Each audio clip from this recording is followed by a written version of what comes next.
All right, बिस्मिल्लाहिर्रहमानिर्रहीम। आज के लेसन का आगाज करते हैं as always with a question. आपको पता है मेरी फेवरेट टाइप का क्वेश्चन कौन सा है?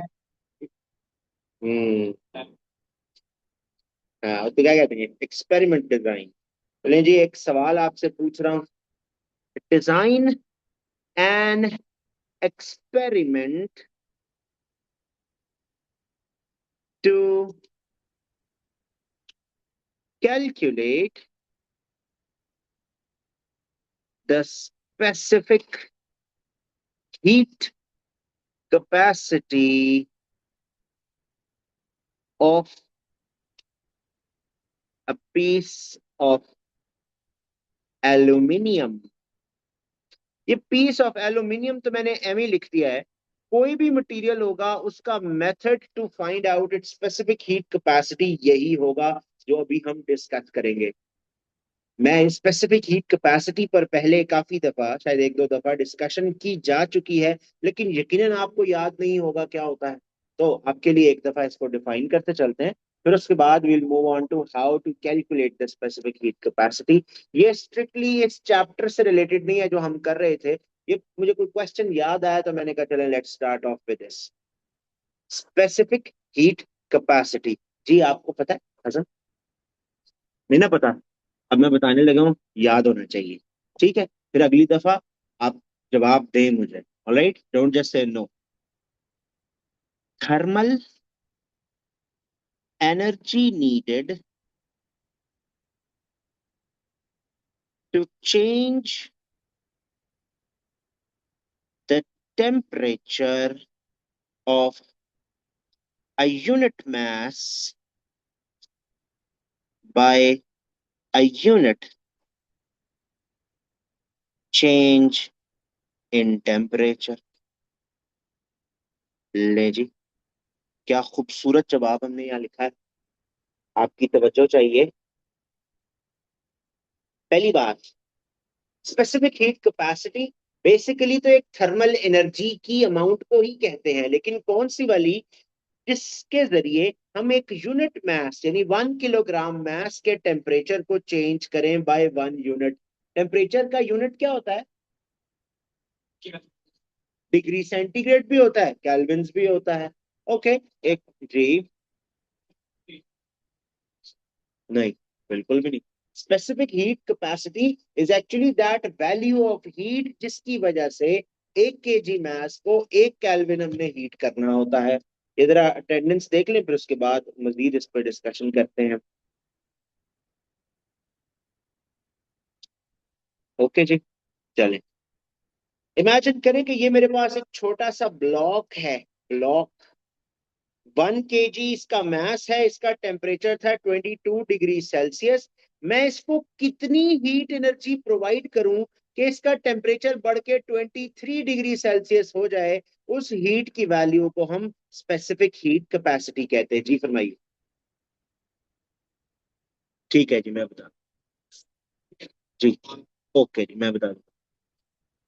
ठीक है जी, तो इंपॉर्टेंट बात ये थी कि ये जो 1 केजी मास वाला ऑब्जेक्ट है, इसका टेम्परेचर पहले 22 था, अब 23 हो गया। जरूरी नहीं है 22 23 हो, 40 था अब 41 हो गया। ये टेम्परेचर 1 केल्विन बढ़ाने के लिए हमें उसको कितनी हीट देनी है, ये स्पेसिफिक हीट कैपेसिटी कहलाती है। इसको अब भूलना नहीं है, ये लाजमी पेपर में बहुत दफा आ चुका है, दो दो नंबर की definition. Don't forget the definition. इसका फॉर्मूला आपके लिए अर्ज कर दें। Small C is equal to Q divided by M delta T. Small C is equal to Q divided by M delta T. Q is heat in joules. ये heat energy है in joules. M, M क्या है? Mess है। Unit क्या होगा? शाबाश। ये delta T क्या है? Change in time. शाबाश, फिटे मुंह। Change in temperature. टाइम के लिए स्मॉल टी यूज होता है, टेम्परेचर के लिए कैपिटल टी यूज होता है। Please keep that in mind. ये है चेंज इन टेम्परेचर। इसका यूनिट क्या होगा भाई? केल्विन हो सकता है और डिग्री सेल्सियस भी हो सकता है, कोई मसला नहीं है। इसके साथ ये जो स्मॉल सी लिखा है, that's the specific heat capacity. इसको फाइंड करने का तरीका पूछा जा रहा है क्वेश्चन में। यूनिट बनेगा joule divided by KG kelvins. Joule divided by KG kelvins. कैसे? ऊपर देखो हीट है तो ऊपर हीट का यूनिट आ गया, नीचे मैस है तो मैस का यूनिट आ गया, फिर चेंज इन टेम्परेचर है तो उसका यूनिट आ गया। Is that okay? Specific heat capacity का यूनिट ये है। अब एक एक्सपेरिमेंट ऐसा डिजाइन करना है कि एक एल्यूमिनियम का पीस हो, उसकी स्पेसिफिक हीट कैपेसिटी फाइंड करनी हो। Trust me, the answer is on your screen right now. Think about it for 1 minute and then we'll discuss how to design the experiment. Yes. कौन सा वाला? एक object है, उस ऑब्जेक्ट का मास है 1 kg। मैं उसको कितनी हीट एनर्जी दूं कि उसका टेम्परेचर 1 केल्विन बढ़ जाए? ठीक है, 1 केल्विन या 1 डिग्री सेल्सियस। इनिशियल टेम्परेचर उसका कुछ भी हो सकता है, 18 हो सकता है, 20 हो सकता है, 50 हो सकता है, 100 हो सकता है। उसके टेम्परेचर को 1 डिग्री बढ़ाने के लिए कितनी हीट देनी पड़ेगी?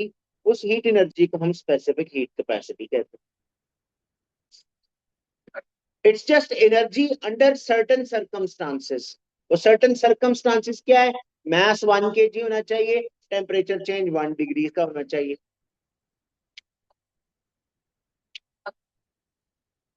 उसके लिए जब स्पेसिफिक हीट कैपेसिटी बोलेंगे तब भी उसके सिर्फ 1 kg मास वाले का जिक्र हो रहा होगा। यानी देखो, अगर 1 kg मास को जितनी हीट दे रहे हैं, 2 kg को उसकी डबल देनी पड़ेगी, 3 kg को उसके 3 टाइम ज्यादा देनी पड़ेगी। तो उस तरीके से इस फॉर्मूला में ये क्यू भी बढ़ता जाएगा, एम भी बढ़ता जाएगा। तो जब कैंसिल आउट करोगे तो मास पर यूनिट मास ही आएगा ना, हीट एनर्जी। सही है। मैं भी आपको इसकी एक एग्जांपल फिर से करके दिखाता हूँ सो दैट चीजें जरा रिवाइज हो जाएं। लेकिन उससे पहले please design an experiment. Think about it. अभी तक हम काफी सारे एक्सपेरिमेंट डिजाइन के क्वेश्चंस देख चुके हैं। जवाब आपके लिए यहाँ मौजूद है। यस। किसके? हीट के। बस ऐसे ही है। लेकिन इस सवाल से, इस जवाब से आपको क्या हासिल होगा?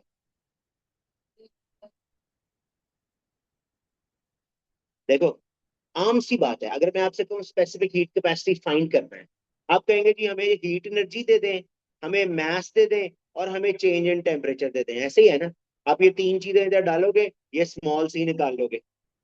ऐसे ही है ना? तो आप इसी बात को एक्सपेरिमेंट की सूरत में क्यों नहीं लिख सकते कि हमें हीट एनर्जी बता दें, किसी तरीके से मेजर कर लेते हैं, मास को किसी तरीके से मेजर कर लेते हैं और चेंज इन टेम्परेचर को किसी तरीके से मेजर कर लेते हैं। फॉर्मूला लगाओ, आंसर आ जाएगा। है ना?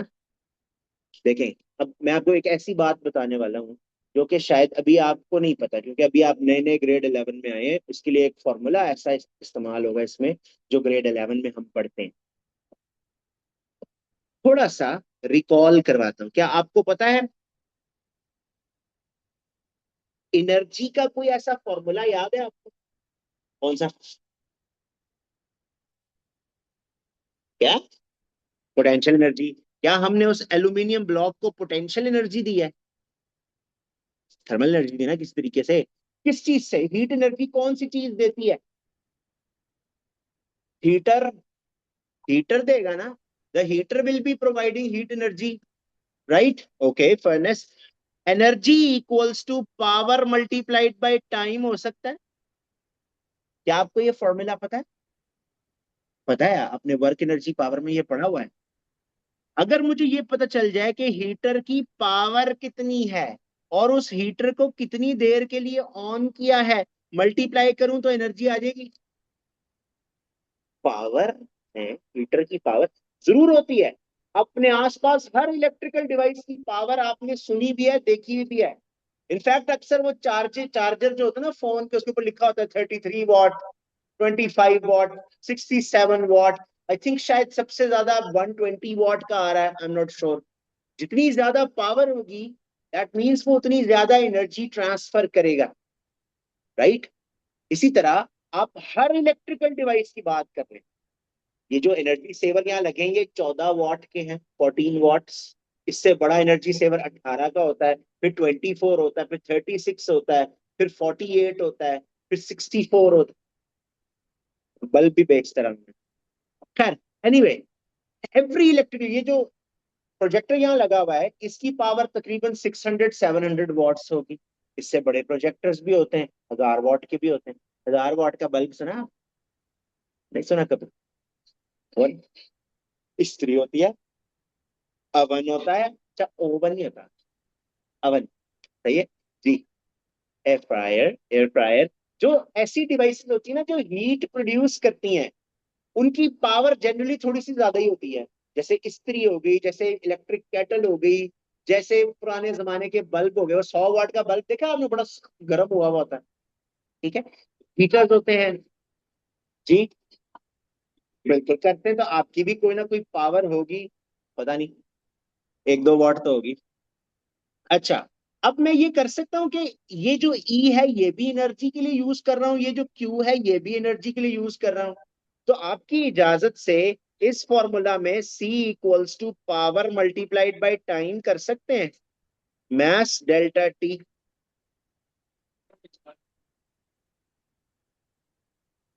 हाँ ये वही है, वहीं से लाया हूँ फॉर्मूला, ये मैंने खुद तो नहीं बनाया। अच्छा, अब मजे की बात ये है, मजे की बात ये है कि, खैर मुझे की दुनिया में फजूल सी बात है, कहते रहते हैं मजे की है। ये जो पावर होती है ना, ये हमें कैसे पता चलती है? How do we know? और डब्बे के ऊपर लिखी होती है जनरली, लेकिन जिसने डब्बे के ऊपर लिखा है उसने भी कैसे कैलकुलेट किया है? थोड़ी सी ऐसी बात बता रहा हूँ जो अभी तक आपने नहीं पढ़ी, ठीक है। इसका जवाब आप नहीं दे सकते, इसलिए मैं पूछ भी नहीं रहा। आप किसी भी सवाल के जवाब नहीं दे सकते खैर, लेकिन ये वाला तो बिल्कुल भी नहीं। देखिएगा, हमारा चैप्टर नंबर 19 है, चैप्टर नंबर 20 है, प्रैक्टिकल इलेक्ट्रिसिटी। उसमें आपने एक फॉर्मूला पढ़ना है अभी आगे जाके, power equals to current multiplied by voltage. लेकिन क्योंकि इस चैप्टर में इस्तेमाल हो रहा है, मेरी मजबूरी है कि मैं यहाँ इंट्रोड्यूस करवा दूं। ओके, अब मुझे कुछ खास मजा नहीं आ रहा आगे की बात अभी बताने में, लेकिन क्या करें, मजबूरी है। आपकी इजाजत से ये करंट इनटू वोल्टेज यहाँ पावर की जगह डाल दूं। सब कुछ आपके सिलेबस में है, जो जो मैं कह रहा हूं, none of this is extra, लेकिन अभी थोड़ा सा एडवांस है। तो इसलिए अभी जरा मेरे ऊपर भरोसा कर लें कि हाँ सर जो कर रहे हैं ठीक है। लो भाई, small c will be equal to current multiplied by voltage multiplied by time divided by mass into change in time। मैं हूं ना, घबरा क्यों रहे हो? लेकिन मैथ्स तो डायरेक्टली मेजर हो सकता है ना। देखो ये सारी जो फिल्म बाजी मैंने की है, all this acting that I am doing, क्यों कर रहा हूं? वो इसलिए क्योंकि इस फॉर्मूला में जो हीट एनर्जी है ना, एनर्जी मेजर करने का कोई तरीका ही नहीं है sir. There is no device that measures energy. एक आधा शायद टेक्निक है, that's called the calorimeter, वो भी सिर्फ फूड की एनर्जी मेजर करता है। जी फरमाइए, क्या कह रहे जूल हैं आप? सर जूल मीटर नहीं लगा सकते? जी वही होता है कैलोरी मीटर्स, वो फूड या केमिकल्स की एनर्जी मेजर करते हैं। अच्छा, तो हमें ये करना पड़ता है कि हमें फिर इसको मेजर करने का कोई तरीका ही नहीं है, तो इसको किसी और चीज से रिप्लेस करना पड़ेगा ना। तो इसलिए मैंने क्यू की जगह फिर पावर इंटू टाइम लगाया।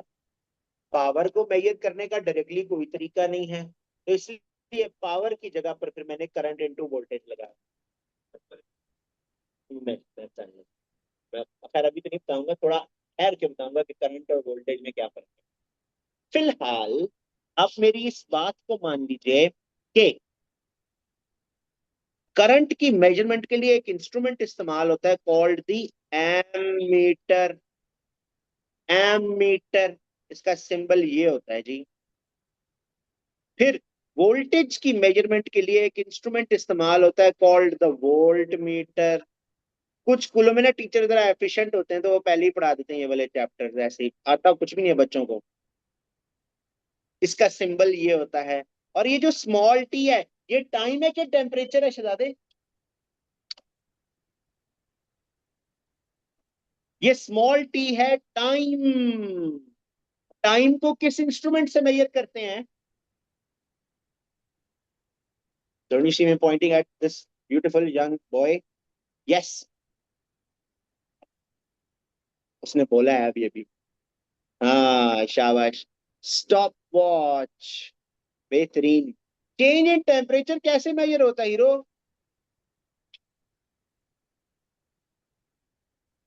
हाँ जी, थर्मोमीटर, बिल्कुल ठीक है। अब देखिएगा कि अब ये फॉर्मूला ऐसी चीजों की टर्म्स में आ चुका है जिनको डायरेक्टली किसी ना किसी डिवाइस से मेजर किया जा सकता है। ये सब यूज होगी। देखें, आपको इस वक्त शायद ओवरवेल्म्ड फील हो रहा हो या ये क्या करे जा रहे हैं ये फील हो रहा हो, पेपर में आता है, ठीक है। और उसमें ये वाला फॉर्मूला इस्तेमाल किया जाएगा, इसके नंबर हैं, ठीक है। Even if you are laughing and feeling weird about this, मेरा मजाक नहीं उड़ रहा, ये पेपर में आता है, इसको इसलिए बता रहा हूं, ठीक है। Now I want you to write down the answer. Now I want you to write the answer with me please. इस तरह के सवाल में एग्जामिनर हमेशा कहता है, जी जी, you may draw a diagram. तो इसका क्या मतलब है भाई? लाजमी बनानी है, हर हाल में बनानी है, ठीक है। चलो, let's write down the answer. Diagram बनाते हैं पहले, फिर आंसर लिखेंगे। एक दफा फिर से जब मैं आंसर लिखूंगा तो मैं आपको process, I go through the process again, don't worry. क्या आप बता सकते हैं ये कौन सी डिवाइस बनाई मैंने? इलेक्ट्रॉनिक पैन बैलेंस बनाया है जी मैंने, बिल्कुल ठीक है। इसके ऊपर ना ये मैंने एक वो वाला एल्यूमिनियम का पीस रखा है। सर ये इतना विंगा चिपा क्यों है? ले जी, जवाब भी आपको मिल जाता है कि ये इतना टेढ़ा मेढ़ा क्यों है, इसमें इतने सुराख क्यों है। हमें हमें इस एल्यूमिनियम ब्लॉक को हीट करना है। तो हमने उसके अंदर एक कैविटी बनाई और उसके अंदर इलेक्ट्रिक हीटर रखा है। हम चाहते हैं कि ये एल्यूमिनियम ब्लॉक को साइड से या ऊपर से या नीचे से हीट ना करना पड़े, हम उसको अंदर से हीट प्रोवाइड करना चाहते हैं। ये इलेक्ट्रिक हीटर है। और फिर इस इलेक्ट्रिक हीटर के साथ ये मैंने एक एमीटर लगाया है और ये एक बैटरी लगाई है। ये बैटरी के सिंबल्स हैं, हमें याद करने पड़ेंगे जी। जी जी, तो मैं वही तो बता रहा हूँ आपको कि अब क्या करना है। साथ ले जी, इसके साथ एक वोल्ट मीटर अटैच किया जा रहा है। अच्छा, देखो, पैन बैलेंस क्या मेजर करेगा? I am pointing at somebody. क्या मेजर करेगा? मैस, बेहतरीन हो गया। इलेक्ट्रिक हीटर क्या प्रोवाइड करता है? Heat energy, Q, which is equal to power into time.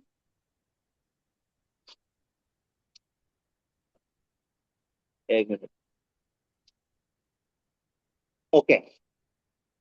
Power की जगह हम करंट मल्टीप्लाइड बाय वोल्टेज डालते हैं, ये आगे के चैप्टर्स का फॉर्मूला है, अगर अभी याद ना भी हो तो कोई मसला नहीं है। Multiplied by T.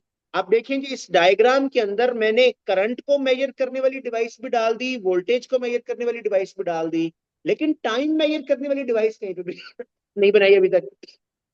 तो ले जी, यहां पर एक स्टॉप वॉच बना देते हैं। Stop watch.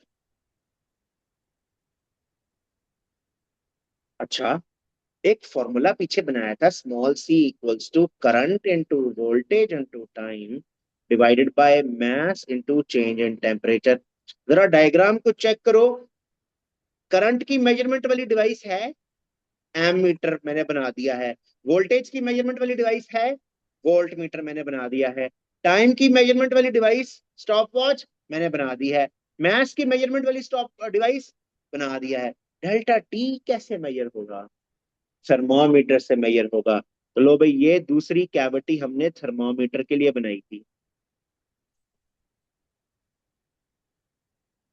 This is the thermometer.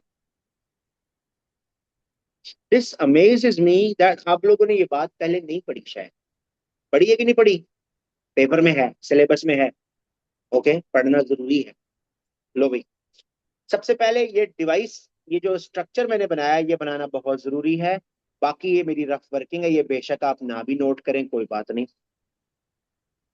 मैं इसका जवाब लिखना शुरू करता हूँ, आप मेरे साथ साथ कॉपी करते रहें बेशक। डायग्राम बनाने का फायदा क्यों होता है हसन?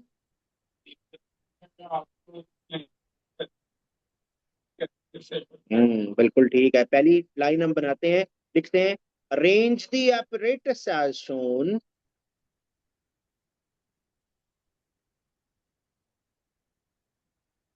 अच्छा, यहाँ पर ना, ये जो मैंने रेड से दो डॉट्स बनाए हैं और एक लाइन बनाई जिसको मैं आप ब्लू से शो कर रहा हूँ ना, ये है एक तरह का open switch, switch button.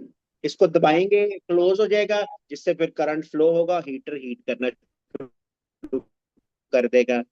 Arrange the apparatus as shown, note the reading on pan balance and thermometer।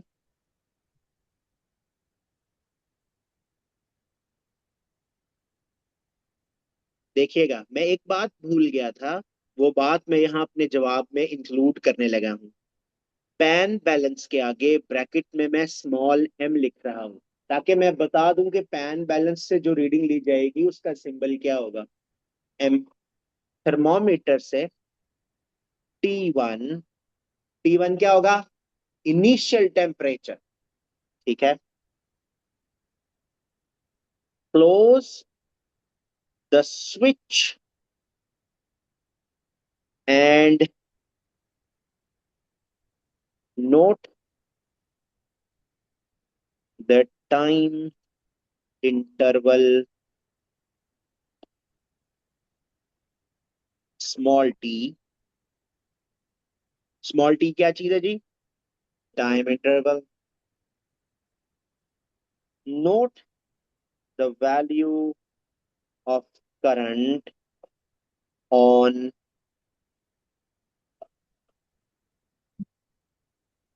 ammeter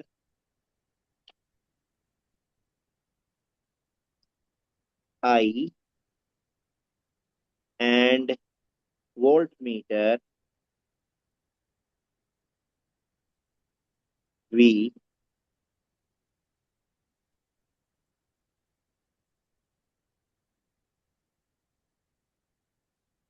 Open the switch and note the final temperature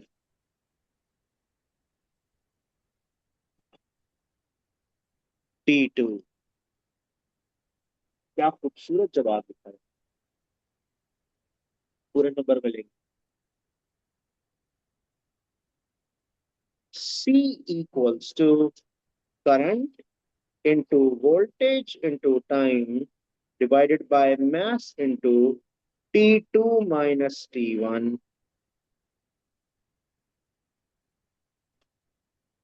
इस फॉर्मूला को अगर आप देखेंगे ना, तो इसमें कोई एक भी वेरिएबल ऐसा नहीं है जो आप किसी डिवाइस से मेजर नहीं कर सकते।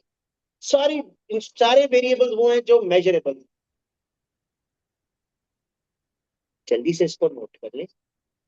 बड़ा डल लग रहा होगा, बोरिंग लग रहा होगा, अजीब सा लग रहा होगा, लेकिन क्या करें, मजबूरी। मेरी रोजी रोटी है, आपने पेपर देना है, और ये पेपर में आता है। ठीक है, चलो जल्दी से इसको नोट कर लो, फिर कुछ नया आपको बता दो।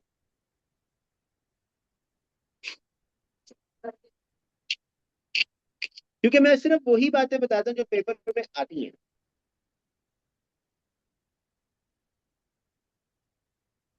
शर्म शर्म, मैंने बताया था मुझे सब कुछ सुनाई भी देता है और दिखाई भी देता है। मैं इग्नोर करता हूँ बहुत दफा। हाँ, मोहल्ले की फुफो लड़ाइयाँ करवाती है। चल, लिख लिया? भूलेगा? भूल जाएगा, अभी 5 मिनट बाद भूल जाना है। चलो अच्छा, अब ना क्या करें, मजबूरी है। ऐसे ही एक और डिजाइन एक्सपेरिमेंट मेरे जहन में आ गया, पेपर में आया हुआ है, लेट्स सी। हाँ करना है, लेकिन एक्सपेरिमेंट आ गया जहन में तो क्या करें अब। लो भाई, एक और जल्दी से छोटा सा डिजाइन का क्वेश्चन है। वेव तो तुम ऐसे शुरू करना ही, पिछला सारा आता है, देखे हमारे टेस्ट मैंने, तो इतने अच्छे भी नहीं थे।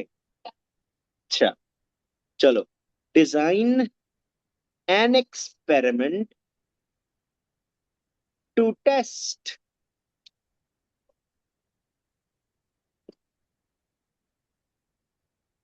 थर्मल absorption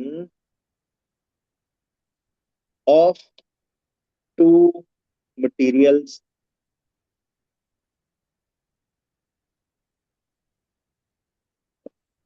और इसके साथ एग्जामिनर एक और स्टेटमेंट लिखता है।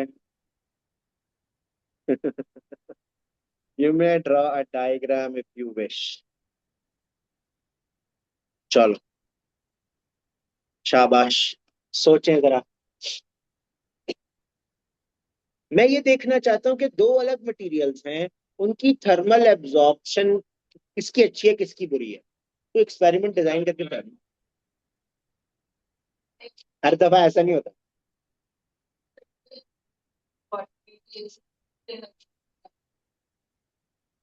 चलो, स्पेसिफाई कर दो। Convection, sorry not convection, radiation. ये लो, क्योंकि आपको याद पड़ता होगा हमने रेडिएशन में ही डिस्कस किया था factors that affect the radiation and absorption. Radiation जिसकी टेम्परेचर ज्यादा होता है वो ज्यादा रेडिएट करता है। हाँ, नहीं वो तो रेडिएशन टेस्ट कर रहा था, ये अब्जॉर्प्शन टेस्ट करेगा। किस पे? देखो, जाहिर सी बात है, थिंक अबाउट इट। अगर दो मटेरियल्स को कंपेयर करना है तो जाहिर एक मटेरियल डार्क होगा एक लाइट होगा। हम यही चेक करना चाह रहे हैं ना, इनमें से कौन सा वाला अच्छा अब्जॉर्बर है। इन दोनों को कंपेयर करना है। पहले तो आप मुझे कोई तरीका ऐसा डिजाइन करना पड़ेगा जिससे मैं दोनों को एक जितनी हीट दे सकूं। ऐसे दो सरफेसेस हैं, दोनों को मैंने एक जितनी हीट प्रोवाइड करनी है, तो मैं क्या करूंगा? जाहिर है कोई हीट सोर्स उसके सेंटर में रख दूंगा ना, है ना? ओके, मोमबत्ती रख दी, बिल्कुल ठीक है, एब्सोल्युटली राइट। अब मुझे कोई आउटपुट कैसे नजर आएगा उसमें? मैं क्या हाथ लगा के देखूंगा? क्या आंखों से नजर आएगा? कोई ऐसी डिवाइस लगानी पड़ेगी जो मुझे राइज इन टेम्परेचर शो करे, तो वो थर्मोमीटर है। बस डिजाइन हो गया एक्सपेरिमेंट। चलो, डायग्राम बना के दिखाता हूँ, फिर आंसर आप खुद लिखेंगे। I am not going to write this answer for you. You can do that, लेकिन नहीं, मैंने ये नहीं कहा रेडिएशन डिटेक्टर यूज होना है यहाँ, नहीं। क्योंकि रेडिएशन डिटेक्टर तो ये डिटेक्ट करेगा कि उसमें से कितनी रेडिएशन आ रही हैं। हम तो ये देखना चाह रहे हैं कि अब्जॉर्ब कौन सा वाला बेहतर कर रहा है। नहीं, अब्जॉर्प्शन लिखा हुआ है यार। तो बादाम खाया करो तुम।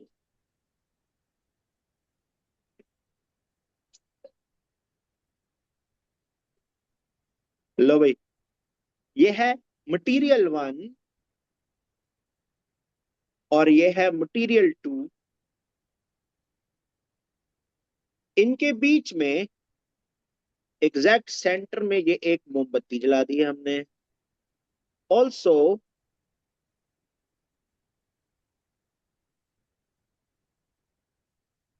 This is the thermometer fixed at the back.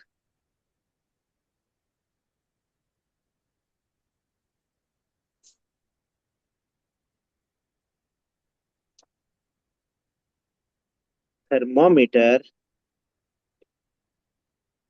लाजमी लेबल करनी होती है, लेबल के बगैर डायग्राम इज यूजलेस। नहीं, क्यों 10 मिनट लगाएं जब पता हमें 10 मिनट लगे? नहीं, 2 मिनट लगे डायग्राम बनाने में। चलो भाई, डायग्राम बन चुकी है। अब जवाब लिख के देखेंगे। Arrange the apparatus as shown, ये पहली स्टेटमेंट है। नोट देयर इनिशियल टेम्परेचर्स की दूसरी स्टेटमेंट है। After a fixed interval of time note there final temperatures. कर दें, डार्क एंड रफ, और ये वाला लाइट एंड शाइनी। ठीक है, चलो जवाब लिखे, शाबाश, जल्दी से सब लिखते हुए नजर आए मुझे। Arrange the apparatus as shown. Note their initial temperatures. Place a heat source in the center. Note their final temperatures after a specific time interval. Result नहीं बताना कि कौन सा वाला ज्यादा दे रहा होगा, बस तरीका बताना। चलो लिखो, शाबाश, मैंने बोल दिया, लिखें।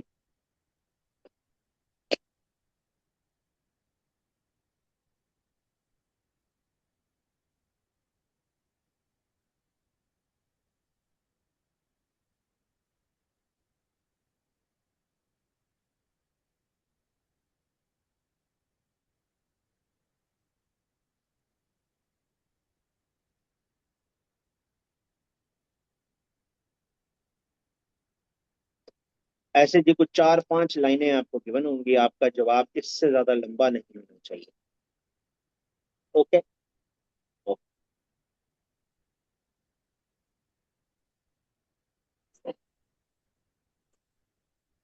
क्यों उनको गालियां दो, मैं तो खुद परेशान हूँ, 2 टेस्ट क्यों है? तो मैंने इसलिए तो 2 अलग अलग दिन रखे थे। अब नहीं, 30 मार्क्स का टेस्ट होगा।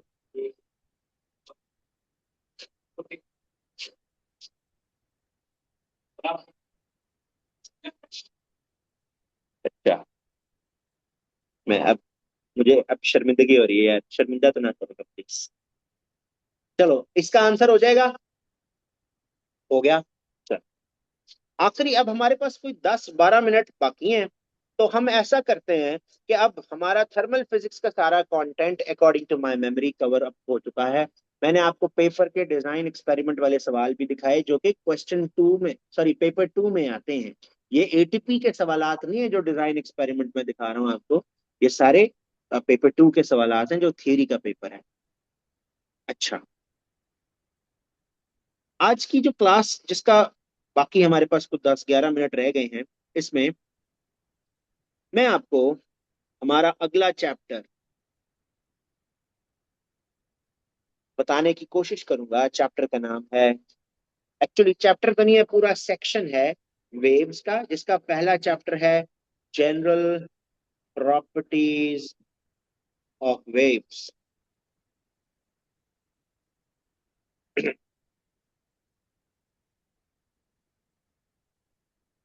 ले जी, जनरल प्रॉपर्टीज ऑफ वेव्स। इसमें सबसे पहली बात जो आपसे पूछी जा सकती है, that's going to be define waves.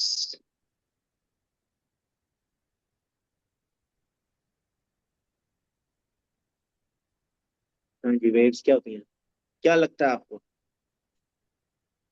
Raise? नहीं। ओके, और अच्छा, डिफाइन कैसे करेंगे? हाँ,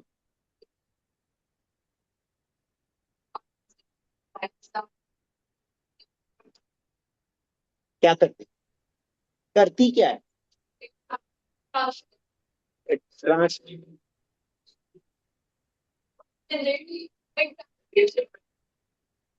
नहीं, वो तो आपको दिखाने के लिए वो वेव ही बनाते हैं, सारी वेव ऐसी नहीं होती। ओके। हाँ। हाँ,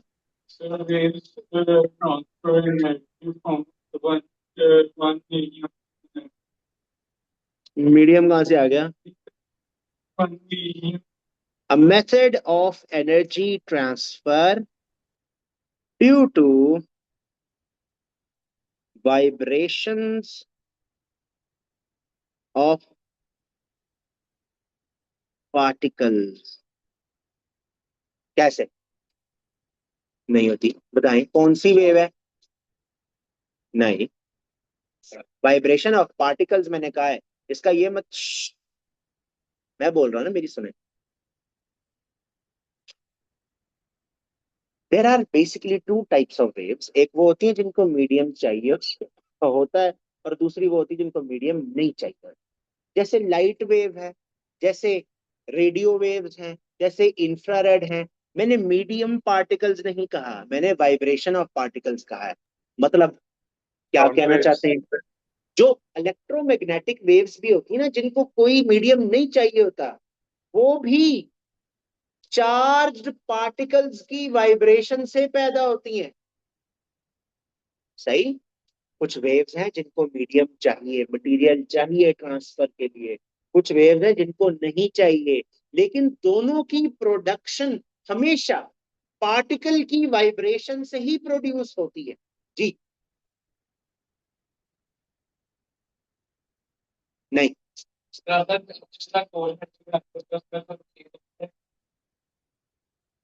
या अल्लाह।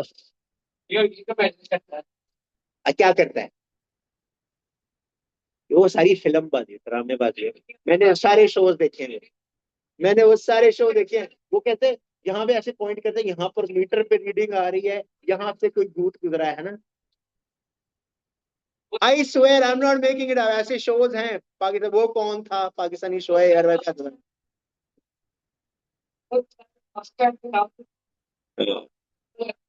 असल भी कुछ नहीं, ऐसी कोई डिवाइस नहीं है।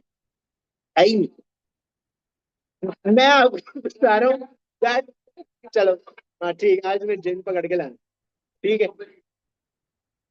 देखें, जो जिन है ना, जिन या गोस्ट, साइंटिफिकली इनका कोई वजूद नहीं। साइंटिफिकली, यानी हम एज स्टूडेंट्स ऑफ साइंस, हम इन एंटिटीज को इंटरप्रेट नहीं कर सकते, बिकॉज हमारी। अच्छा ठीक है, चलो आपस में खेलो, जिन जिन भूत भूत। चलो। अच्छा बस, I need your attention please. I need your attention, I have a course to cover, please don't distract me. रोज देखता, जिनों के साथ चड़ेले भी होती है थोड़ी सी। चलो, आई नीड योर अटेंशन प्लीज। आप जब भी वेव्स का जिक्र करते हैं, तो ऑलवेज आस्क योर सेल्फ, क्या मीडियम चाहिए, मीडियम नीडेड? अगर तो यस, ऐसी वेव्स को हम कहते हैं मैकेनिकल वेव्स। और अगर इसका जवाब है नो, तो ऐसी वेव्स को हम कहते हैं electromagnetic waves.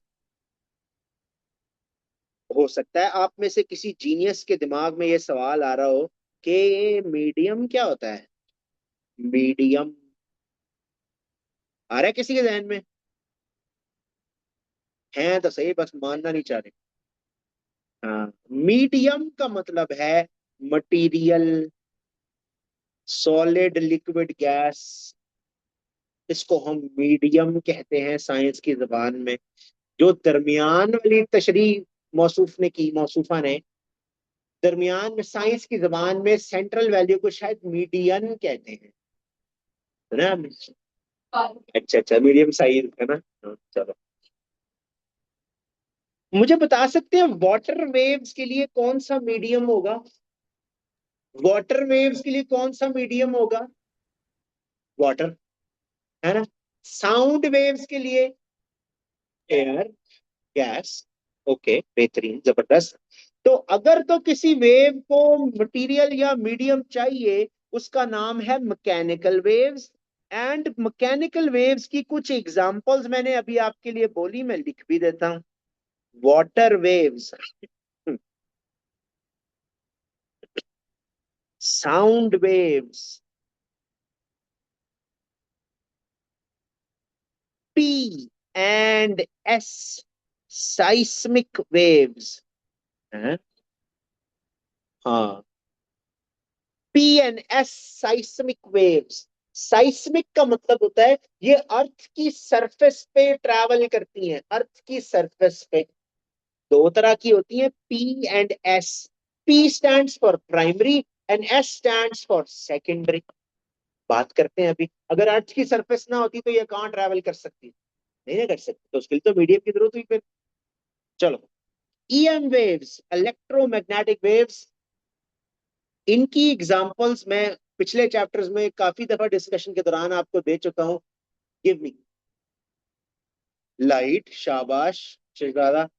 Radio, infrared, sir micro ultraviolet, gamma. फिर से। Micro gamma. शाबाश, very good. X ray and gamma rays. ये आखिरी जो सिंबल बनाया आपने, नहीं वो नहीं।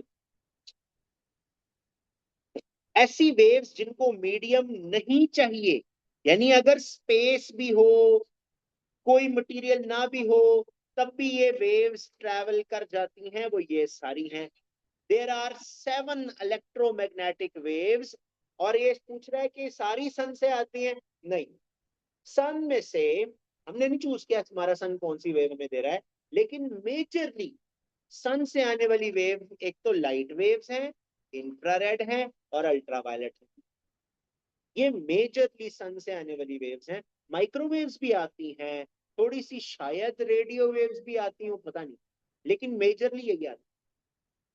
ओके, नाउ एक बात आपको बता रहा हूँ। एज अ स्टूडेंट मुझे नहीं पता था, शायद टीचर ने बताई हो, मैंने ध्यान ना दिया हो, मैं आपको बताने लगी हूँ।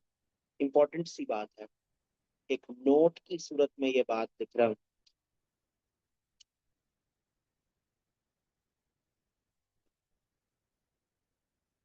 Waves only transfer energy, not medium particles. Waves सिर्फ और सिर्फ एनर्जी एक जगह से दूसरी जगह लेकर जाती हैं, जिस मटेरियल में वो ट्रैवल कर रही है उसके पार्टिकल नहीं लेकर जाती। इसकी मिसाल मैं हमेशा ऐसे देता हूँ कि अगर आप कभी समंदर पर जाए ना कराची में, तो जो पानी की सरफेस, सॉरी, पानी की लेयर आके टकराती है ना साहिल से, लेट से वो ओरिजिनेट कहीं पे भी हुई हो, वहां से वाटर ट्रैवल होके हम तक नहीं आया, सिर्फ एनर्जी ट्रैवल करके हम तक आई है। Particles do not wipe, do not move, do not gate translated, सिर्फ एनर्जी ट्रांसफर होती है। तो मैं बताऊंगा, मैं बताऊंगा ना, हौसला, जब उसकी बारी आएगी तो मैं बताऊंगा। एक दूसरी बात लिख रहा हूं, वो है waves always travel away from their source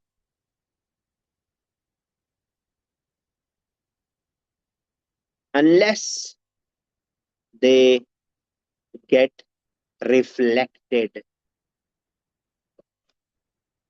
Waves always travel away from their source. ऐसा कभी नहीं हो सकता कि एक सोर्स वेव क्रिएट करे और वो वेव उस सोर्स की तरफ ही आए, अनलेस वो रिफ्लेक्ट हो, कहीं से टकरा के आ जाए, हो सकता है फिर। ओके, ये दो अहम बातें आपके लिए लिखी मैंने। वेव सिर्फ एनर्जी ट्रांसफर करती है, and they always travel away from their source. आज की डिस्कशन को यहीं पे खत्म करते हैं। Thank you very much for joining me here. आपसे अगली क्लास में मुलाकात होगी। Thank you very much. अच्छा, कल आपके दो टेस्ट हैं जी, you got attempt those test. पिछले टेस्ट चेक हुए हुए हैं, मैं भी उनको दे दूंगा, आप चाहें तो जाते हुए ले लीजिएगा।